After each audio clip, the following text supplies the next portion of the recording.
Now in June by Gordon MacQuarrie. No time is better for trout fishermen than early June. Other months may approach it. They may even excel it now and then. But why I'm getting at is that June is the best time for trout fishermen, as well as trout fishing. Take the president of the Old Duck Hunters Association Incorporated, for instance. This symbolic angler said to me one night, knee-deep June in his backyard, "I can tell by the smell in the air I am going trout fishing tomorrow." It was a good smell.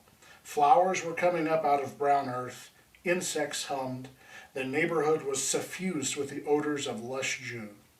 You smelled it, and smelling it, wondered if you would take those stuffy waders tomorrow or just an old pair of pants for wading.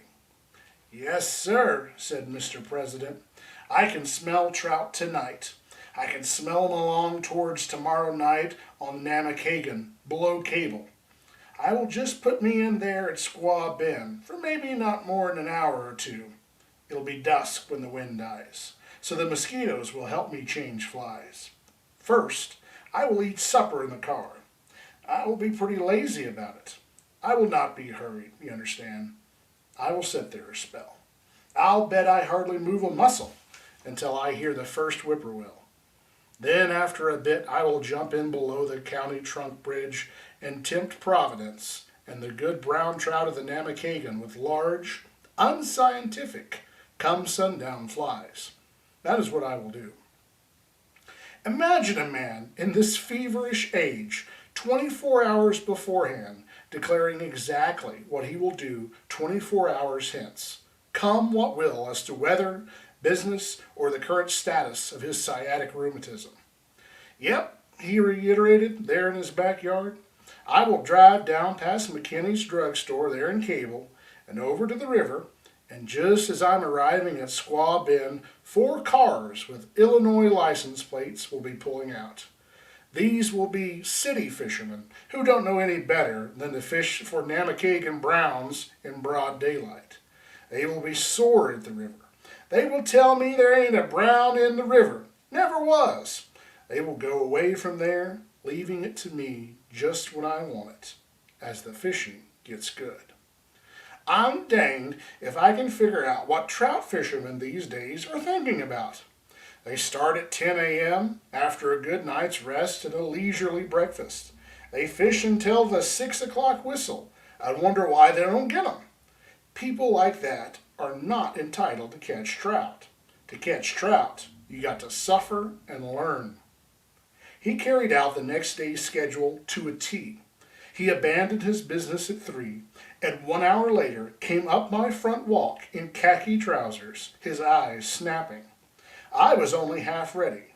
There had been a slight argument at our house. My wife, who is Mr. President's daughter, just sort of hung around and looked abused while I picked up my stuff. That can unnerve people like me. The president took in matters at a glance and yelped, "For heaven's sake, woman, get away from that man. Can't you see he ain't soaked his leaders yet?"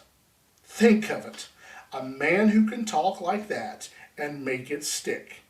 Picking up the final odds and ends, however, I wondered for the 100th time why he could not command so imperiously in his own house, where he achieves his ends by other means, obsequiousness, if not downright chicanery. It's a smart man who knows when he's been licked. "Trout fishing is not like drinking beer," he lectured as the car sped south and east. "It's more like sipping champagne. A good beer drinker just sits him down and lays into it.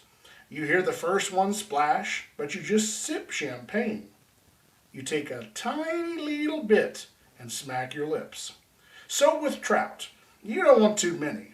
You want to get the stage all set. You look ahead and figure out every move. You will not be rushed.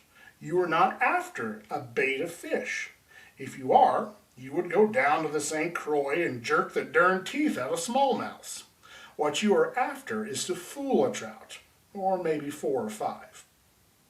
I'm for filling frying pans, you understand, but only now and then. More often, I'm for picking out a trout so smart he thinks of running for the legislature. There he is, living under the banks by daylight and sneering at the guys who waste their time working over him when the sun is high. My idea of perfection is to give that guy a dose of sprouts, to teach him a lesson he won't forget if I can't creel him. Then you have some places in mind? I'll thank you not to poke into other people's affairs, and also to stay away from that hole 200 yards below the town road, where the big dead stump sticks out into the river. Agreed. In return, will you avoid the fast rip below the island? Why should I fool with half-pounders, he snorted. Your 10-cent rips are secure against trespass. We drove under Cable's gorgeous pines, past McKinney's drugstore, which had seen more big browns than most drugstores, past the sawmill, and thence to the Namakagon, at Squaw Bend, which is some place. Not exactly slightly known, however, Mr. President replied when I raised the question. Too doggone well known, but happily not intimately to fishermen who will play its own game. Like who? Like me. Me. I wouldn't come down here a-whipping a lashing this creek in broad daylight. Oh, maybe I would on an overcast windy day. And how many of those do we get in a season? Me, I'd come down here either first thing in the morning or last thing at night. I'd rather do this than mow the lawn, I would. He wheeled the car across a shallow, dry ditch, and it settled on low, hard ground off the road. 20 feet away, the Namakagon journeyed by in the last direct rays of the sun. He broke out sandwiches and coffee and forbade me to move out of the car until the time is right. There was the dear old river, and sure enough, 2 disgusted fishermen coming to their car parked nearby, who answered a hail with, "You can have our share of it." Imagine, snorted the president, the exalted conceit of people who will fish this creek on a day the sky is so bright it isn't blue but white. There they go, and fair weather after them, quitting at 7 o'clock. You know, I think this present generation of trout fishermen is afraid of the dark. Softly comes the night along the Namakagon. Born in cold, crooked-shored Namakagon Lake, it curves south and west to the St. Croix. Its upper reaches trout water. Its lower reaches smallmouth water, almost on par with the St. Croix itself. There it was, just beyond the car windows, gray and ropey in the growing dusk. It ran under the county trunk bridge, surged to the right, and lost itself around the corner, where there is a grand series of rips. You just look at that kind of river in June and want to plump right into it. Not, however, when the president is in charge. We sat and munched. In that far northern corner of Wisconsin, darkness comes slowly in early June. That is a great help to deliberate evening campaigners. Those twilights were made for trout fishermen. They give you time, the president says, to square off on it. It was a night to remember, and the old duck hunters remember many such and are properly thankful. June along the Namakagon is a month of heavy perfumes and many birds. No stretch of the Namakagon and the Cable-Sealy country offers more than the Squaw Bend territory. Trout waters can be very personal places. The best trout streams are the ones you grow up with and then grow old with. Eventually, they become like a familiar shotgun, or a faithful old setter, or a comfortable pair of shoes. You develop a profound affection for them, and you think maybe before you die you will even understand them a little bit. We went downstream, he on the right bank, I on the left. At this putting in place, high above the right bank stretches the level top of an old logging railroad grade. The light was waning in the west, and the top of this embankment cut off the sky like a knife. Below this ran the churning river, far noisier and more mysterious than it had been an hour before. Certainly you must know how it is to come to a place like this, a place you know well, a place where you are on intimate terms with the smallest boulders, where yonder projecting limb once robbed you of a choice fly, where from beneath the undercut banks the big ones prowl by night to claim the larger morsels of the darkness. Strange and utterly irresistible are such places to trout fishermen. There you had hold of a good one. Here you netted a smaller one. Down beyond the turn in the pool below the old snag pile, you lost still another. The spell of approaching night silenced the president, but not for long. One thing I can't figure out, he said finally. His voice came to me from a point downstream, drifting over the purring waters in the sweet June air. How can a Scotch Presbyterian like you enjoy anything that's so much fun? He vanished in the gloom like some wise and ancient spirit of the river. I heard his weightier brogues nick a rock as he stumbled, heard him cuss softly, and then the river took me in. Though it is early June, the mosquitoes are not bad. One of those rare nights when the pesky hordes fail to discover you there in mid-river. The temperature had dropped quickly from a sunlit 80 or so to below 70, and you know it will be a night for blankets. You know, too, as the water laps at waders, that it is the cool, kindly hand of night which chills your river every 24 hours and makes it livable for trout. You are as relaxed, physically and mentally, as you will ever be. The river has reached out like an old friend and made a place for you. You pack a leisurely pipe, and the water about you is lit for a minute. The match hisses in the river, and the babbling mystery of the night deepens. The current plucks at your knees. Your fingers feel in the darkness for the familiar shapes of bass-sized trout flies. A whim will decide which one. From long experience, you have learned to hold fingers towards the western sky as you bend on your choice. What to do? Work the right bank down, foot by foot, with a short, efficient line of the after-sunset angler, or cover all the water methodically, persistently. Plop. A Namakagan Brown has decided the issue for you. He is downstream, maybe as much as 50 yards, and a good fat plop it is. Just the kind of trout you would expect to come prowling out from the snags on a cool June evening. You know it is the careless fling of a worthy Brown, and you are pretty sure he will look at something big and buggy, that he is confident and bellicose. But just a minute now. You've tried these fish before in the near dark. They come quickly, and they go quickly. Once pricked, they standeth not upon the ceremony of their departing. You tighten up a bit. Browns, though more foolhardy by night, can still be very chancy.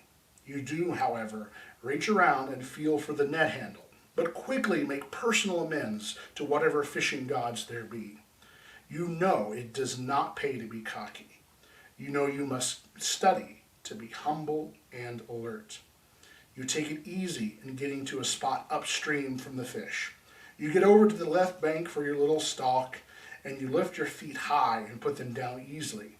You study the vague outline of the branches, with which you will have to contend in casting.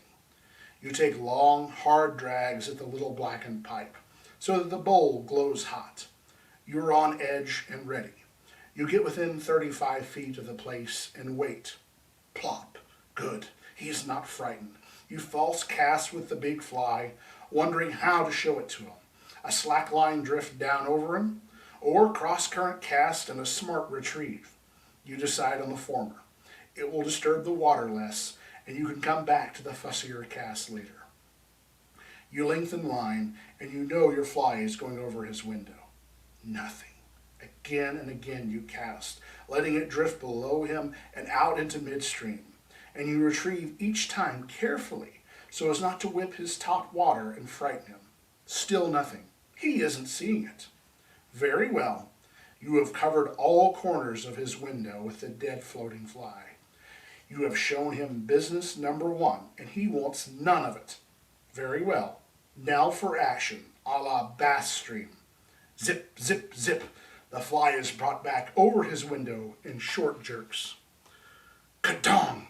That was the medicine. He's got it. He's fast and he's heavy and he's going places. Now for Pete's sake, take it easy. The leader is sound and the stream is free of stuff, except for that undercut bank. He is bucking like a mule. You strip in a couple of feet, tentatively, and exult at your strategy in showing him an actionable fly, something struggling and toothsome. He's certainly husky. Those Namakagon busters are built like tugboats. He's sideways now, below you in midstream, giving you the works. He has broken water a couple of times. He rushes you and you strip in like mad, letting the retrieved line fall where it may in the current. And then after you have given him Mr. President's dose of sprouts, and you reach around and feel the hickory handle of the net, like many another after dark brown on the Namakagon, this one was a good pound and a half. I did not see him until he was in the net, and that is unusual. Generally, you see living flashes of fleshy brown out there in the gloom. He was reddish and thick and cold as ice as I removed the fly, tapped him on the head, and slid him into the wide, deep jacket pocket I use for a creel. I was trembling. I can't take 'em without quaking. They get right down under me and turn flip-flops inside. The pipe was out. The stripped line was bellied downstream. The fly was chewed. It was a pattern evolved by a friend whose stamping ground is the surging river wolf. A few of its devotees gave it a name a year back, Harvey Alf's Nonpareil, and it has struck. I went over and sat on a boulder near the bank. Just one trout, and all that fuss. I sat and wondered, as all men have, if the day would ever come when I could take so small a fraction of a trout stream's population and not develop a galloping pulse. I have caught more trout than I deserve to catch. And always and forever, the good ones like this fellow put me on edge, send me hippity-hoppiting to a boulder or the bank to sit down and gather my wits. Another pipeful helped settle things.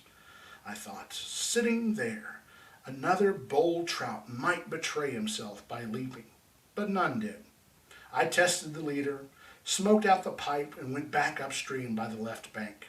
Now the first plan of campaign would be in order, fish the right bank like a machine, swish, swish. That was the only sound there in the dark as the Nonpareil sailed back and out, back and out. Maybe there would be one or two right in close to the bank, just outside the protecting roots. There was. Indeed there was. Another golden-bellied Namakagon brown mouthed Harvey Alf's Nonpareil with sure determination and made for midstream and faster water. He was smaller, but lively. I horsed him a bit. You are permitted to do that when you are building up to a brace. A pair is so much better than a loner. Two more were netted through this methodical casting toward the right bank, out from which they lay feeding. And there is little excuse for repeating the old story. It was getting on towards 10 p.m., which is the time you quit on trout streams in Wisconsin. I moved downstream to the sacred precincts of Mr. President's pool. The whippoorwills were in a dither. A deer splashed at the stream bank and snorted back through the brush. The flat top of the old logging grade was now lit by the stars. I was proud of my 4 fish. I showed them to him. He said they were fish that would disgrace no man's skillet. He was sitting on the bank in the dark. His glowing cigar attracted me. He was a little weary, and I felt a little guilty when he pounded me on the back and then said he had nothing. But I had hold of one, the one. Nothing for Mr. President. I do not like to wind up trout trips with him that way, and, in all conscience, I seldom do. We followed the bank back to the car and pulled off our waders. It was just 10 o'clock. He slumped a little over the wheel, for he was beaten and he was tired. And then, before he stepped on the starter, he rolled down a window and took a good, long sniff of the Namakagon's June aroma. You know, he said, I can tell by the smell in the air. I am going trout fishing tomorrow.